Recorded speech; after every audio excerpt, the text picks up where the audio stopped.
Alright guys, here's a quick video to show you guys the new Walkera Ladybird QR V2. I got this from Wow Hobbies. It was about 70 bucks, which is a lot cheaper than the original Ladybird with the red shell over here. So I know a lot of you guys are wondering what's the difference with the V2 and why is it actually cheaper. So here is the new V2. It comes with a transmitter, you get the helicopter battery, charger, and the little USB cable for way cheaper than what you can buy just a Ladybird itself with minus a transmitter. So here we go. So here's a transmitter that comes with the V2. It's the Devo 4. You can see just your basic 4-channel transmitter. You have dual rates, and that's pretty much it. There's no screen on here, but you could reverse the channels by this little thing over here. It's pretty much you just pop it open, and you have these little ports, and you just reverse it on what channel needs to be reversed. If for instance or any reason why you have to reverse a channel on here. It runs off of 4 AA batteries, and I have my JR11X. You can see it looks very similar to the Devo 4, or both look very similar. Also the Devo 12 looks very similar to my 11X. You can see just the way it looks. It looks pretty cool, but too bad there's no screen on here, but it helps keeps the cost down for you guys, and the dual rate feature does help out a lot for you guys who are flying indoor, because when you hit dual rate, the light turns red or it blinks, whatever, and you get 50% travel, which makes it easier and a little bit more stable when you're flying it, because you don't over control it and slam the Ladybird into a wall or something like that. So here is the Ladybird. So you can see here it comes with the green shell, and just right here next to my red shell, you can see the green is a little bit of a different shape. Let me focus a little bit, and you can see the original, or the first version, or the V1 has more of a oval shape, kind of like a it's kind of round on the side right here, and on the V2 it's a little bit more pointier, kind of like an egg. You have a fat side and a little skinny side. So it's a little bit difference to it. Not sure if it just mine was just kind of been from shipping or not, but it does look a little bit different, and I just want to point it out for you guys. So here's well, before I get to the main board, show you guys the difference between the two Ladybirds. Another thing that's been improved with the V2 is these little rubber balls down here. You can see I already replaced this motor. This is from my V1, but you can see right here there is no rubber ball. And on the other ones, this rubber ball pretty much just helps when you're having those not so soft landings. You're coming down and you just kind of pop it. The rubber ball does kind of provide some kind of dampening on the hard surface, like a wood floor, like what I have here. It also protects the plastic cap and prevent any more damages to the wires that's underneath this cap. Frame's exactly the same, battery's the same. There's not really much of a difference except for this main board over here. Let me flip it around so you guys can see.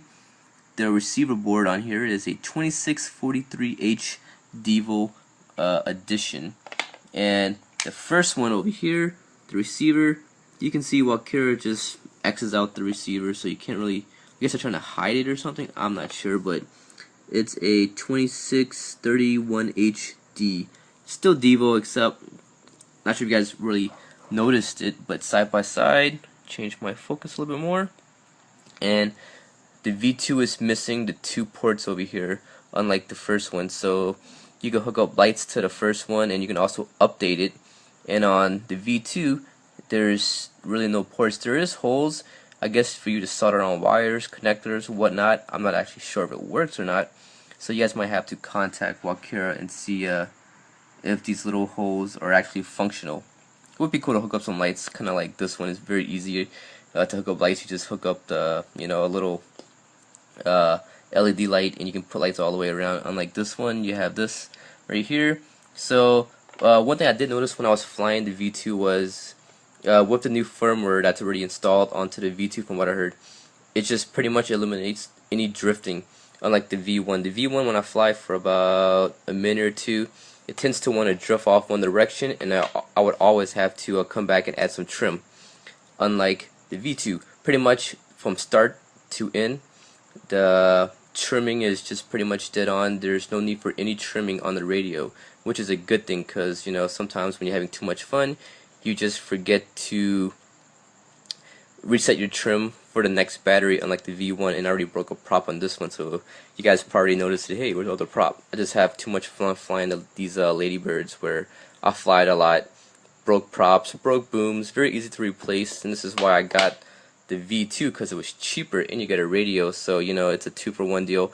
Plus I don't have the USB or US2 cable to do any update in the first place, so I have no need for the more expensive Ladybird or V1.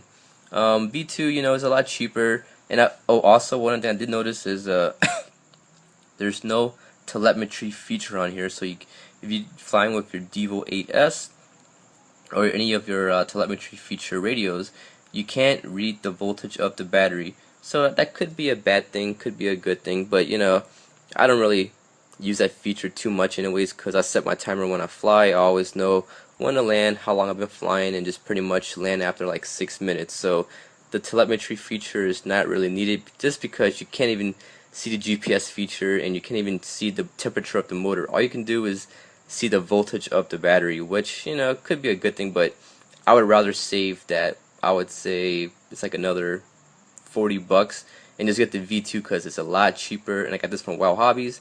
You know, $70, you can't complain for an awesome flying quad. You know, I love the first Ladybird, but for $70 for this one right here, it flies pretty darn good. Just the same, I didn't really notice anything difference about it. And the Devo 4, you could do flips with this one, except on the binding process, you just gotta put throttle up, follow the instructions. When the light blinks, you know, once it binds, you just pretty much move it up and down 4 times, and the light would turn green, which means you're in 3-axis mode, and you still have that 6-axis mode for that, you know, self-leveling and stable flight. And you can still put in 3D mode, except there's just no switches on here to put into flight mode, which is a downside. But cheaper package means more affordability, so that's pretty good for you guys too. So that's pretty much it of this quick look at the new Ladybird V2 from Walkera. So thanks for watching, guys. And also, you guys are probably wondering how this thing flies. Pretty much it flies just like the original one, which I already have a video on there, so you guys probably won't see another video of the V2 unless you guys make enough requests, and I'll probably end up doing it if you guys ask me to, or actually if there's enough interest, I'll probably make another video to show you guys the difference between the two, which is not a lot at all, to be honest. So there you go, guys. Thanks for watching.